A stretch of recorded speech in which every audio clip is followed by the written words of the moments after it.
important that at some stage the board does meet with members of the media. But it was also important that the board doesn't just jump and meet with members of the media before acclimatizing themselves and familiarizing themselves with the issues at PRASA, what their mandate is, and whether they are comfortable that they have understood all the issues and they are now able to share with you as members of the media. So it was not by omission that April, May, June, July, August, September. But 6 months after, we are now meeting with the board and the interim group CEO. It was with purpose. There was a lot of background work has happened up until now. And the chair will also just share with you which other board members are here, because I don't see everyone. But we also are joined by our members of the group EXCO and some senior management that is here. I do not want to waste any time, but to then let the chairperson of the Board of Control of PRASA to address you. Later on, when we now engage with questions, please identify yourselves, your name, and the media house that you represent. Unana, who is the spokesperson of PRASA, that she's raising her hand, and the head of group communications, will then be filtering that. You will also be allowed to do the one-on-ones after the conference, but we would also appreciate if some of the questions come from the floor so that everyone is aware. Then you can reserve those that you want to do just for your media houses, for both radio and television. And again, thank you very much for making yourself at this late hour to come. And we did it deliberately because we know that some people were at the Zondo Commission, so we did not want to interfere with what is also happening in the country, because we are quite alert of what's happening in our country right now. Thank you very much, Honorable Chair.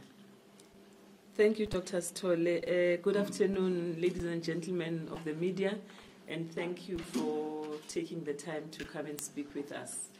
I think Dr. Sithole has already alluded to the fact that we may have been running away from you for a few months, but this was just so that we have something to report back to you. You are all aware that the PRASA Board was appointed by Minister Nzimande around April of 2018. And this board is appointed by Minister of Transport to ensure that PRASA focuses on delivering on both its primary and secondary mandates. We want to assure the public through yourselves that we do not take this responsibility lightly, particularly because we are aware of the challenges that are facing PRASA in fixing rail services, which is the core of the entity's mandate. A lot has been written and spoken about PRASA, and we came into an environment that really was not conducive both for staff members and to the public. You have seen lots of images of trains delayed, accidents, and trains being banned. So we needed to come in as a board and just bed those matters down, get a thorough understanding of what is happening at PRASA, so that we are then able to come up with strategies to turn this entity around. And the underlying message is about turning PRASA around. I'm pleased to have today with me the CEO of PRASA, who's already been introduced, the interim CEO, Mr. Sibusise Sithole. I see I'm also joined by one of my board members, Ms. Jennifer Schreider. We are expecting other board members to join us. As Dr. Sithole has said, we just came out of an AGM with the Minister of Transport in terms of our 2016-17 annual report was presented to the shareholder today. Should we succeed in imparting this mandate of PRASA, which is about providing safe and reliable transport to commuters, we can then say safely as a board we have succeeded in delivering on our mandate. We come into an organization that is broken. We will be the first ones to admit that we are here to fix a broken organization. And this obviously takes means that staff, executive, regular commuters and passengers all have to come together in ensuring that we do deliver on this mandate. The civil society and, of course, the media is for us a key partner in ensuring that we communicate with the public and our stakeholders as to what we are about and what we intend to achieve. As I've already said, we are not naive to the challenges that PRASA is facing, and that we inherited an organization that is broken and fraught with a myriad of issues and challenges. The breakdown of internal control, as well as the slow rollout of the capital program, which is actually meant to transform passenger rail travel. As a board, we have deliberated quite a bit. We have spent long, sleepless nights on what our role is and how we are going to turn this big animal around. The board of PRASA has actually committed itself to what I would call a motto, which shows my age, but the younger people call it a hashtag that says we should leave PRASA better than the way we found it. So you have a board of made up of individuals, but collectively we have said we will bring the experiences that we have, the track records that we have in ensuring that by the time our term ends, PRASA is a much better place than the way we found it when we came here. This is a commitment that we intend fulfilling, and in doing this, we obviously will approach this without any fear or favor. I have already alluded to maladministration and corruption that has been prevalent at PRASA, that has manifested and has been reported in various reports. The first and probably one that is in the public domain the most is the Public Protector's report that was headed Derailed. We have gone through the Public Protector's report. There were subsequent investigations that were undertaken, and at this stage, and probably the CEO will go more into detail in terms of what will be done about some of those irregularities and matters that arose out of the Public Protector's report. The general public has been on our case and has come down very hard on PRASA as an entity. People leave work so that they can get to work on time, do the work that they're supposed to do, and return home safely.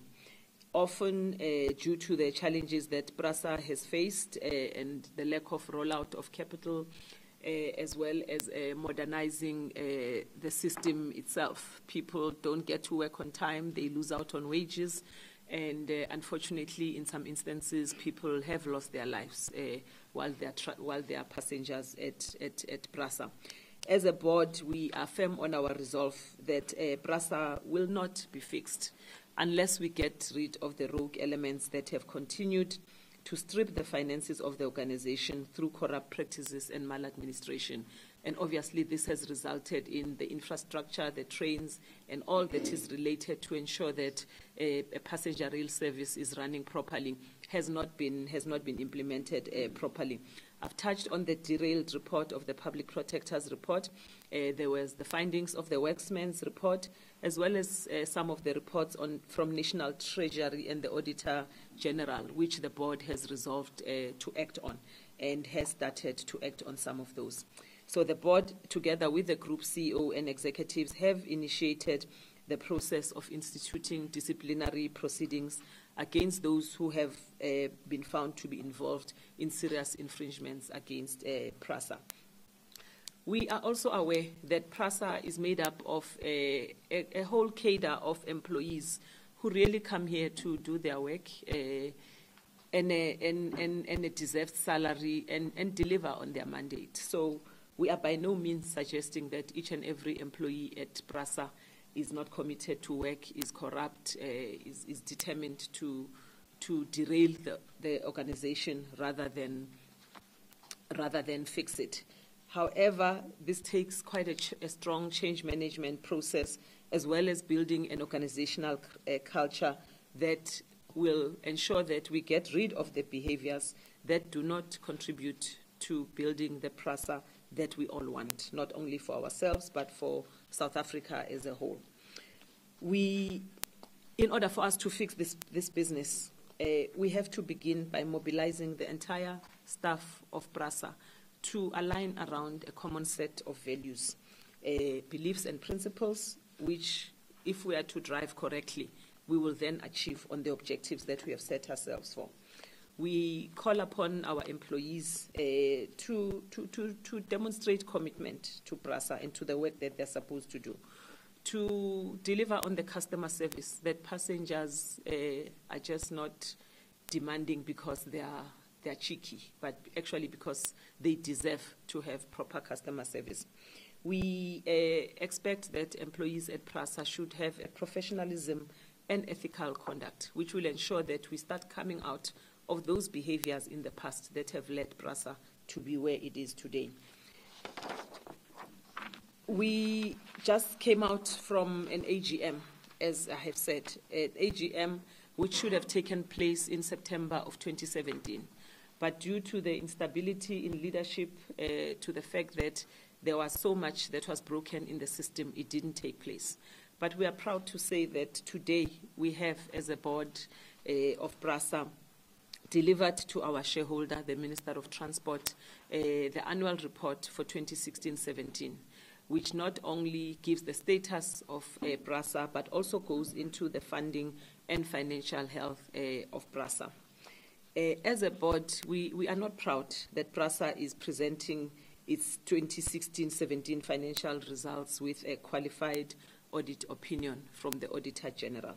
However, we are committed to ensuring that all those areas that have been identified in the auditor's report are fixed so that PRASA can turn around and actually start to be a properly governed and properly financially firm organization.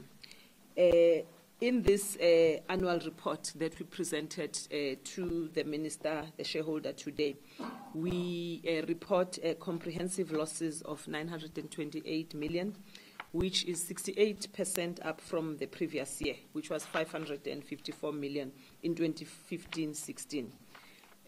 That clearly shows that we are not in a good state, and I'm going to ask the CEO just in a few minutes to probably go into a bit of a detail in terms of what targets we met, what targets were not met, and maybe just give a flavor on some of the initiatives that we intend to roll out. And I may say that we have started already, but we just need to give you a flavor of that. We have presented to our shareholder a rescue plan, as we always refer to it, because we believe that if we call it a rescue plan, it will actually demonstrate and keep it always at the back of our minds that this is not just about business as usual. It's actually about rescuing. And you know, when you go out and rescue, that you need to use all your energy and efforts and skills in order to get to that rescue stage. Because the situation that we report in our annual reports is untenable, and it actually demands that drastic measures and immediate interventions are taken. So to this effect, the board, together with management, has developed what we call a rescue plan, but appropriately called Get on Track, which has 10 targeted interventions that will seek to deliver. I will just give a flavor of some of the areas that we seek to deliver on. They are arresting the current decline in business performance, bringing organizational stability and strict governance to PRASA, fixing a misaligned and fragmented organizational structure, driving efficiencies and effectiveness to improve on service delivery, and fast-tracking our modernization program so that we can improve passenger rail travel experience. This obviously will take a lot of resources that I think the CEO will also go into a bit of detail into that, but we also believe that this is crucial to ensure that we do get PRASA back on track and that we do fulfill on our mandate.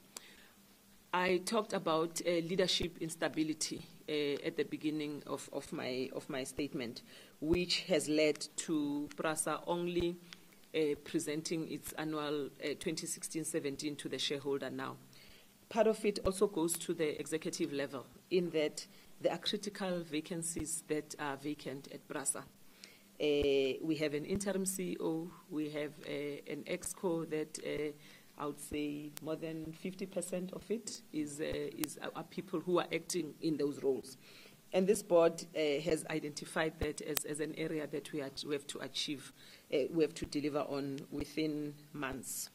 It is crucial in the turning around of the organization that people are permanently placed on contract at PRASA so that they can deliver, so that their performance can be measured and they can be evaluated against the targets that have been set from them.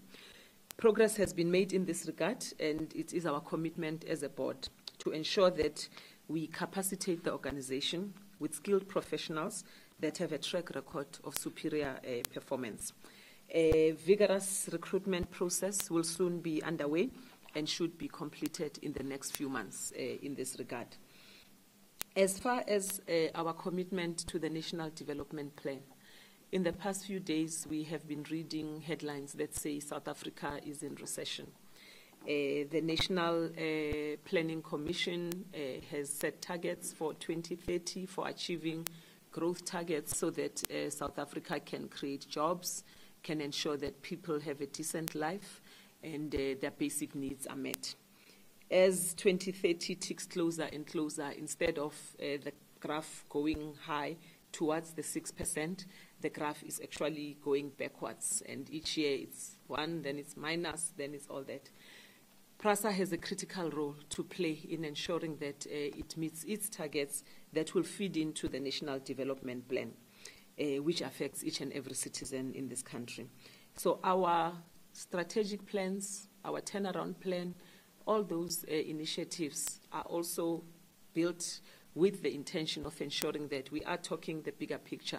It not only passengers from morning till evening, but also is to, in the bigger picture, what is the role that PRASA is playing in ensuring that we do achieve the roles of the National Development Plan. Public transport solutions that respond to the needs of travelers are key in the National Development Plan. The provision of reliable, safe and affordable transport, improving accessibility and connectivity to marginalized and rural communities is a key element. A public transport solution that supports economic growth and spatial development, and last but not least, localization and industrialization that will create the necessary jobs that this country needs so that the word recession can get out of our vocabulary. Dr. Sithole likes to say to me when we have these engagements that how many chapters in the NDP that talk about transport? 7 of them. So that just demonstrates to us how critical PRASA's success, PRASA's growth, and PRASA's turnaround is to ensuring that the goals of the NDP are achieved. We know that in the media is always headlines about SOEs and how SOEs are faring and how SOEs are not faring and how SOEs are delivering on their mandate or not delivering on their mandates. The past couple of months, I think since the new president administration took over, has been plagued with ensuring that SOEs are fixed. New boards have been appointed at various SOEs.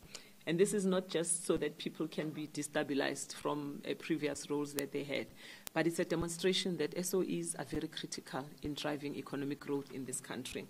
The private sector has a role to play, but the SOEs, as major employers and drivers of economic growth, also have a very key role to play in this regard.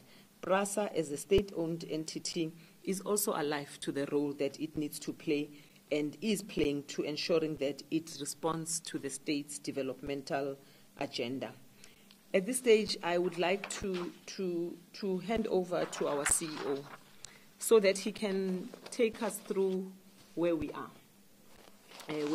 as an entity. And I know that he was still trying to catch his breath, but I think he's recovered now. Just where we are as an entity, as a board, the issues of governance, the issues of ensuring stability and ensuring that we are driving the institution, we are seized with that. And while I was speaking, we were joined by other board members who were coming from the AGM. So when you ask questions, I will have a very able team that will assist. We are joined by Mr. Nazir Ali, who is a member of the PRASA Board, Ms. Matlala, who is a member of the board. I saw Dr. Sishi, who is a member of the board, also representing the shareholder on the board.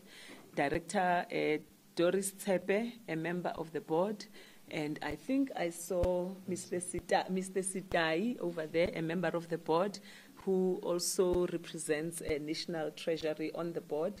And Mr. Vesi, who is a member of the board. And when you want to ask questions about infrastructure and how he's going to spend the money, that is the man that will assist me to respond to those questions. I don't think I have left anyone out. So CEO, maybe if I started with her because she was here first. So as a board, as I have said, maybe in summing up, is that we are committed to leave PRASA a better place than we found it. One of our board members actually coined that phrase, and I think he may start asking for royalties at some stage. But our commitment is also that our strategy has to be aligned with government's policy statements, as well as our contribution to the development of the country, the region, and the continent, but particularly through the SADC region. The board also pledges itself to ensure that PRASA contributes to the country's aspirations of playing a prominent role in advancing government policies that advance the African Union's Agenda 63, as well as those that I have articulated in the Vision 2030 and its sustainable goals. I thank you and hand over to the CEO.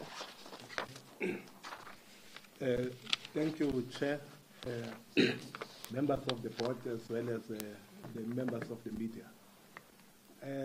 It's fair to say that in PRASA we have inherited not just a broken organization, but an organization that is at ICU.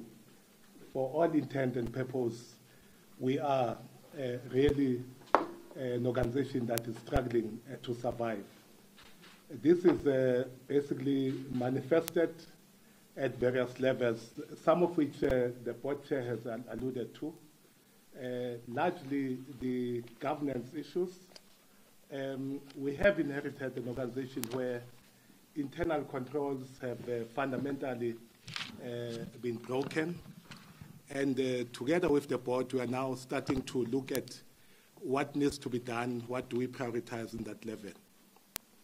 Amongst the issues that we have prioritized are obviously the filling of critical vacancies, and we have started that process.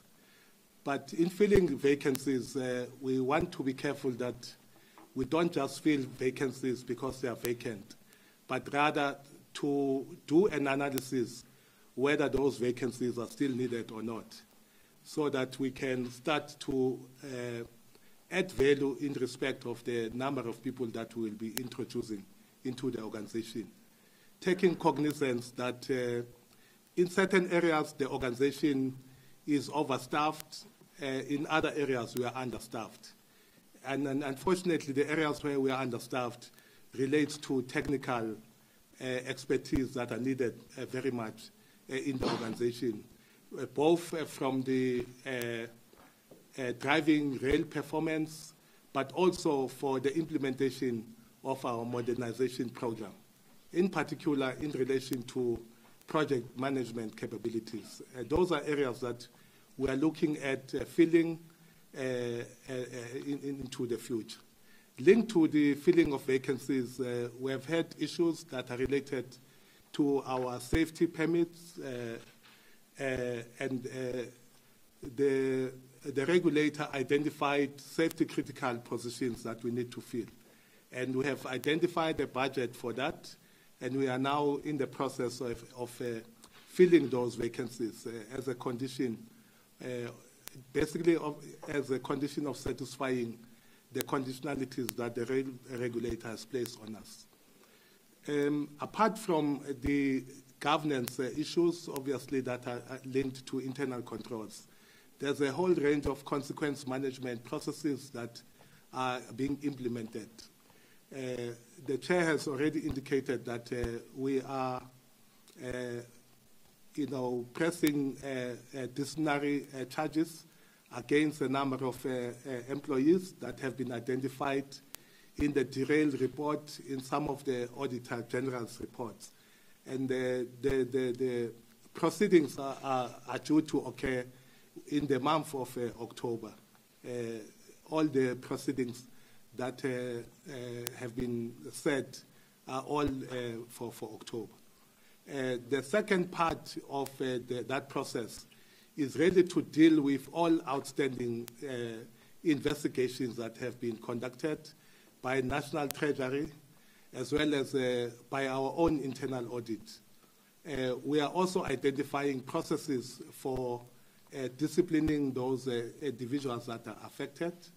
Similarly, in what has been identified in the Auditor General's report for 2016, 2017, 2017 and 2018, as well as what we are currently uncovering in the current financial year, being 2018-19 financial year. All those issues will have to be dealt with, such that by the end of the financial year, we must report that at least all these processes have been dealt with.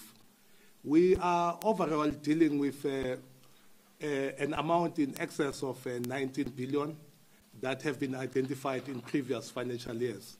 And part of this process is to make sure that by the end of the financial year, at least we are able to regularize what has happened in the past, but also condone what we believe is condonable after having taken due care of investigating the issues, but also making sure that the consequence management approaches are being implemented. With respect to our performance, it's fair to say that we have not been doing fairly well on the fronts of commuter rail services, where our numbers are actually dwindling in terms of the volume of passengers that we are transporting. The indicators in terms of on-time performance are also down. The same applies to the number of cancellations that we're experiencing. Overall, one can safely say that for example, in the 2016-2017 financial year, we had about 32 indicators in our corporate plan. Out of those 32, we managed to achieve 55% of that. But the intriguing factor is that we achieved those against all other anomalies that visited the organization, the instabilities that have been affecting the organization. And that performance is by far the best performance since the 2011-2012 financial year. What that means is that if PRASA is on the right track, there's a huge potential for the organization to do better than what it has done in the past. Much of the underperformance has been occasioned by the fact that we were unable to spend our capital program due to the fact that a whole range of tenders that had been made at the time or approved at the time were subjected to a performance review. Some were cancelled, some were even contested through litigation and so on and so forth. And that has obviously impacted a lot on what PRASA has been charged to do. The impact was felt the most at the level of even the new train sets that we are developing. We were not able to build the depots that we committed to building, and that affected the testing of the new trains because only Volmartin depot was basically completed. The others obviously are due to be started anew so that we actually deal with allegations of irregularities or how the tenders were structured to favor other, suppliers in a way that were not broad enough and in a way that fall foul of the provisions of the Constitution in terms of ensuring fair play on what we're providing. We are looking into our SCM processes, the supply chain management processes. To that effect, we have now submitted through the board, and the board had even had a workshop for the whole day devoted just to the supply chain, which indicates how serious we regard issues of supply chain. We are now at the stage where that policy is more or less complete. We understand that by the next board, the policy would have been completely finalized, which will be a stepping stone towards empowering the organization to do the right things, but also setting in motion all the necessary bid committees with clear responsibilities and accountabilities on how those committees are supposed to operate. And with proper planning in respect of procurement that is aligned to our CAPEX spending approaches. We are also looking at human resource management issues. We are now at the stage where we are reviewing our risks at that level, but equally to look at the policies that need to be updated, because some of the policies have been in existence way before 2008, basically what we've inherited from Transnet at the time. So we are now looking into how we update and modernize our policies in line with the current environment, but also to reinforce the issues of governance such that we are able to operate on a different plane than what we have hitherto been doing in the past. All those contributions are really intended to address the issues that affect the organization. But we are also looking into the organizationally, we have a very fragmented organizational structure or organizational architecture. So with what we are doing now is to review that business model, but also the operating model of the organization. In some instances, we have CEOs that are too much for the organization of our size. We are looking at trimming those. We are looking at performance management systems for all senior management in the organization. But with time, we want to cascade that to other lower levels of the organization. We are looking at we have senior management that has been employed on a full-time basis. In future, we would want to assert that at least people that we hire must be on 5-year performance-driven fixed-term contracts. So which in itself will ensure that we hire competent people, but also people who will commit towards the performance of what is expected in the organization. Apart from the business model, obviously, we have entities such as Intersight, whose mandate more or less is duplicated in what our PRASA CRES is doing, which is our real estate division. We are looking at merging those two entities so that we can drive what we call value capture in terms of the strategic land assets and buildings that we have as an organization. Through that, we can then be able to realize additional revenue apart from fair revenue that is collected via ticketing processes. The process of merging those two is such that we'll have a transaction advisor and we are getting resources from National Treasury in order to look at how we can do that efficiently and in a way that can deliver the sort of things that we are looking at. Within that space, really, we recognize that there are a whole range of land parcels that, if they are properly developed, they can give PRASA in excess of 500 million additional revenue. And I think those are the things that we think we should drive at the strategic level. We are looking into Autopex, which is our bus division. It hasn't been functioning at an optimal level as well. And that is why we are now looking into what really should be the mandate of Intersight. Should we recapitalize it in terms of new buses and other related instruments? But equally, we are looking at whether that Intersight should be managed separately or be a division of the organization. The last point I want to emphasize on is on safety and security matters.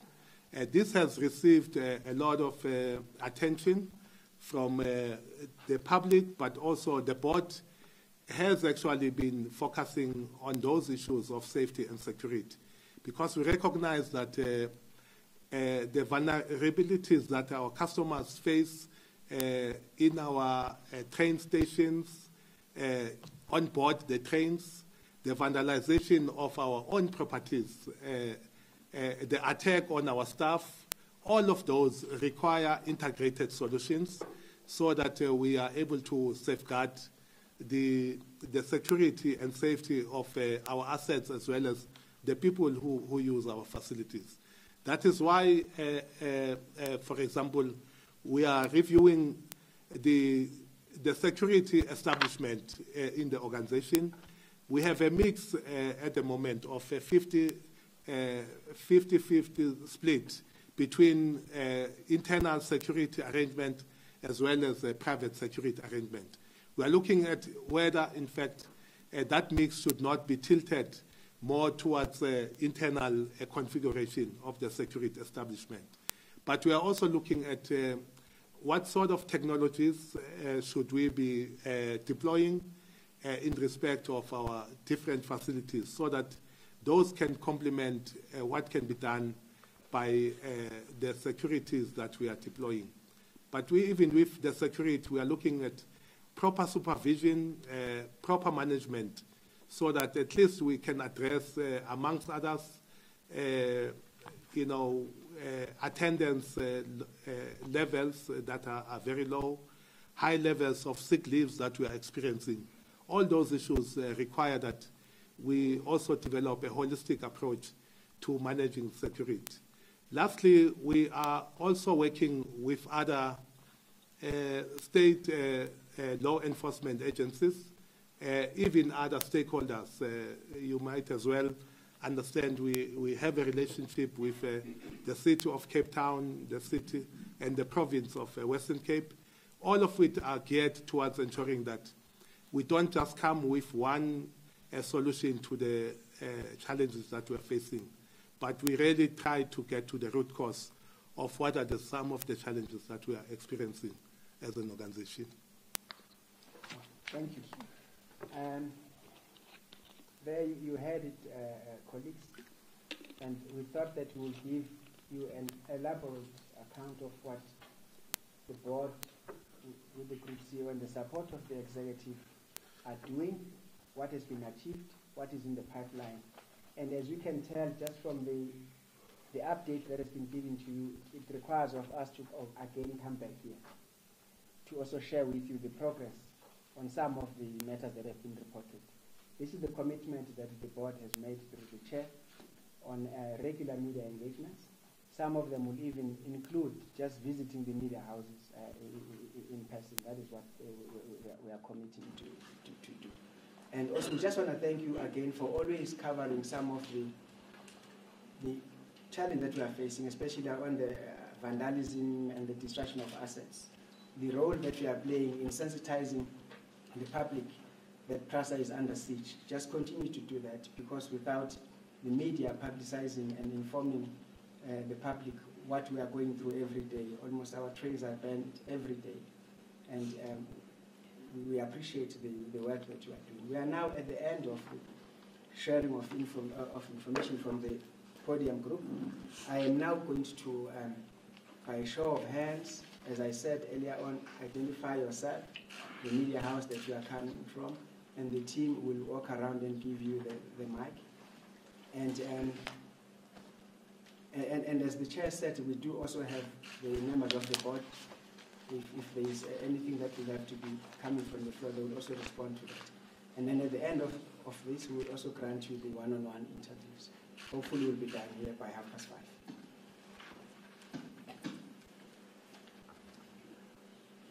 I did see some of the media houses already filing for the 5 o'clock. I thank you very much. We saw that. I was watching.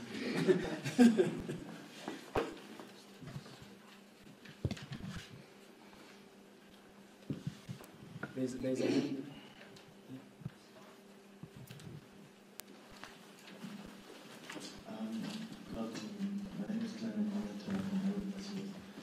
So I may have missed it when I started out, but when can we expect the results for the 2017-2018? Yeah, that's that. Thank you.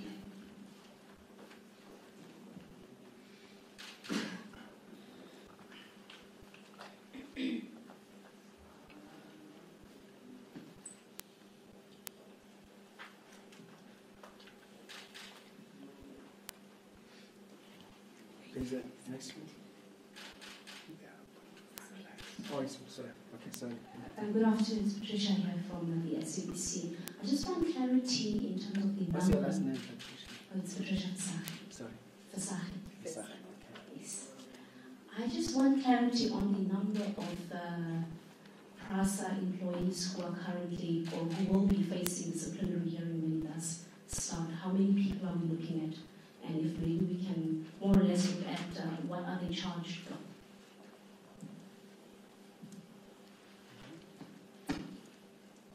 This next week. I'm Aaron from Daily Sun. I just want clarity on. Sorry, what's your last name? I'm Aaron Dube.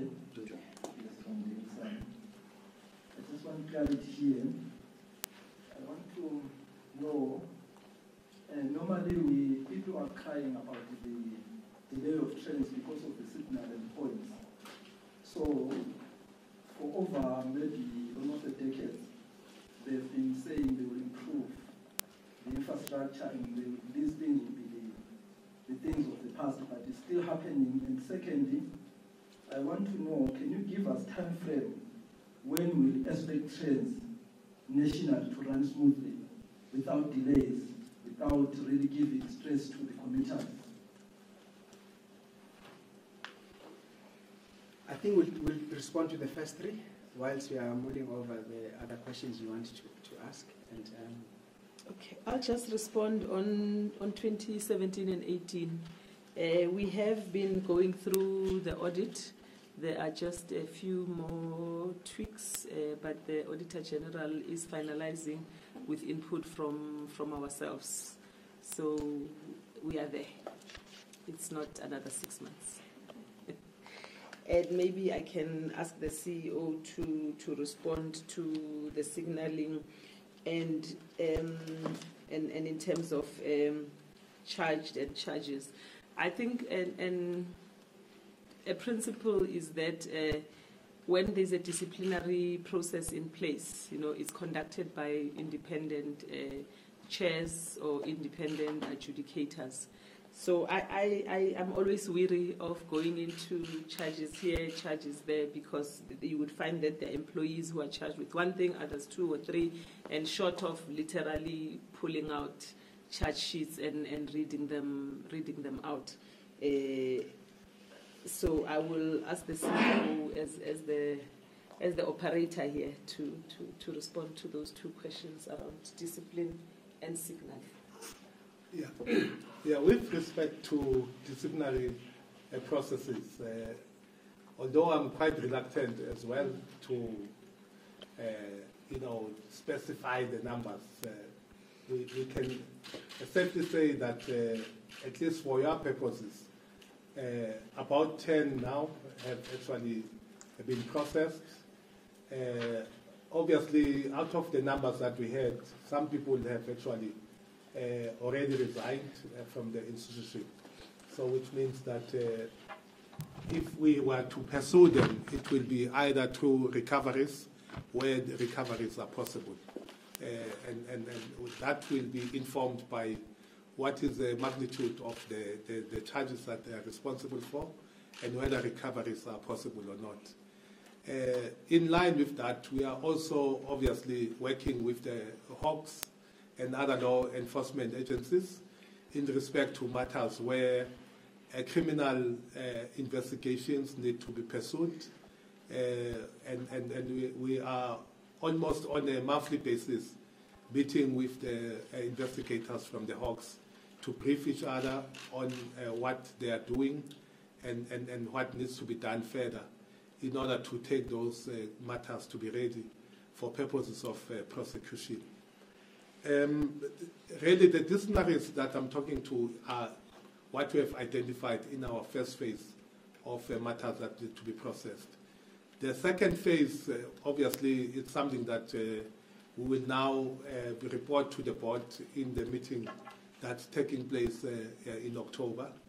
And in fact, I think I can't speculate on the numbers, because those will also be informed by what the investigators are uncovering or what they are recommending to the board for purposes of proceeding with disciplinaries and so on. On the issue of the delays in our trains, I think it's fair to say that we will not expect a big bang approach in terms of the improvement of the availability of train sets and so on, but rather on an incremental basis in respect of different corridors, especially those that are highly populated. We can safely say that we can expect, particularly even this financial year, because of the efforts that we are putting, we can expect improvements in the safety of the passengers. We can expect also that the trains, the availability or the off will also be improved, because some of the measures that we are putting in place is to really decentralize some of the funding to the regions in order for regions to identify what their priorities are. We are looking at the whole general overhaul of our train sets such that we can improve the number of coaches that are available. Per train set, we actually need something like 12 coaches to be available. So, which is a tall order in the context of the significant number of coaches that are also banned or that are being vandalized. But overall, the signaling that we are putting in place is also geared towards making sure that we minimize the number of manual authorizations that are taking place. It's not going as planned, particularly because some of the signaling that is being installed, the new signal that is being installed, is also being vandalized by criminal activities. So these factors really do have a bearing on how successful we can be in terms of the overall performance of the organization. But we are banking as well on the fact that we have new trains that are available. We have new ones that are being manufactured as we speak, such that in time, really, we can expect that PRASA's overall performance on the train or availability of train sets will obviously improve with time. But really, I would be lying to you if I want to say in 3 years or 5 years, but rather I can say on an incremental basis, we will see those improvements, especially in areas where most commuters are being ferried. Okay, thank you. Can we take the next round? Yes. I'm Sibongile from Brink 24. I just need clarity on the... What's your surname? You know me, I'm from KZN, and surnames I'm are very Sibongile. important. I just need clarity on the number of people facing disciplinary action. The CEO mentioned 10. So I just want to find out the 10, were they implicated in both the AQ report and the public protector report, or it's just on one report? These 10, are they more that you are looking at pursuing? Something like that. Just need more clarity on the people who have been implicated. It is just for, are you moving one report first and then the other? Yeah. Just to clarify, some of the reports emanating from public protector are also invariably covered in the report of the Auditor General, or even including in what National Treasury is reporting. So you may find that there is an overlap in terms of the issues that we are covering, such that our purpose has been to narrow down to isolate major charges that are identified in those different sets of reports, without specifying that this is a Treasury report, this is a Public Protector report, or this is an Auditor General's report. Because How many reports are there? They are interlinked. How many reports in total? You've mentioned 3 now. Yeah, remember that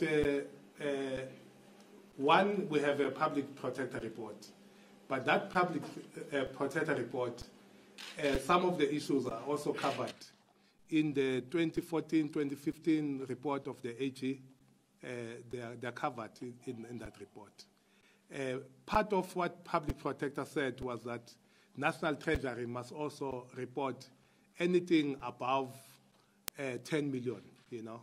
So those matters are coming up from that report. Part of it as well, I must add, is that our own internal audit has also been entrusted with investigating some of the issues that have been identified as irregular or fruitless and wasteful expenditure. So really the charges that we are covering are within the context of all those reports that have been presented to us. I guess that will be it, so that we can. Oh, one last question. Please, Ms. Visachi. Yeah, it's Patricia again. Just a last question to the CEO. What I want to know is the problems that you are experiencing, how much of it can be linked to perhaps, poor governance and a lack of proper leadership to support an organization such as PRASA to achieve your mandate and, of course, the goal that you would like to achieve?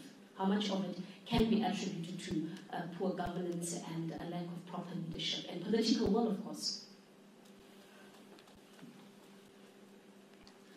Yeah, I think we have indicated that part of the problem at PRASA has largely been poor governance or instability in relation to governance-related matters. We have had a number of boards that have been operational within PRASA. We have equally had a number of acting CEOs, you know. That also adds in respect of the instability that the organization has been experiencing, such that in fixing all these things, we need stability at the board level, the board with impeccable people with high integrity and so on, but also people with diverse sets of skills and expertise, so that we are able to improve on the overall oversight of what management is actually doing.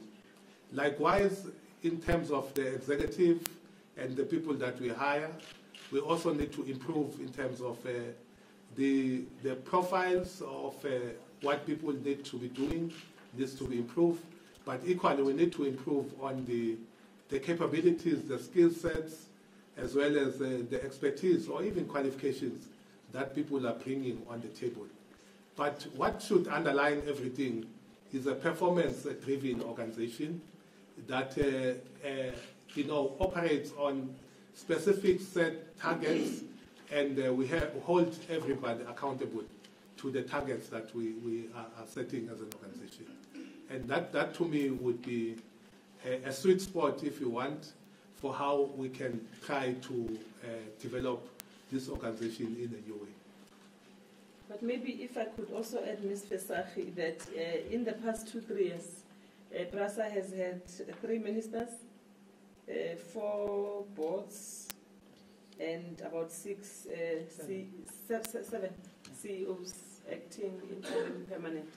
So to your point about proper leadership, stable leadership, and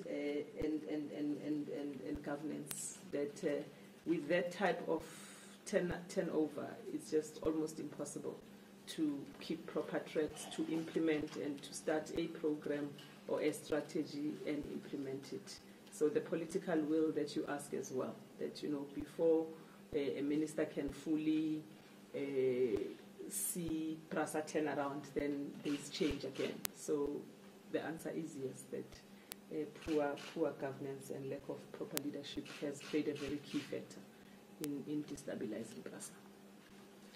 Okay, thank you. That's we come to the end of the press conference.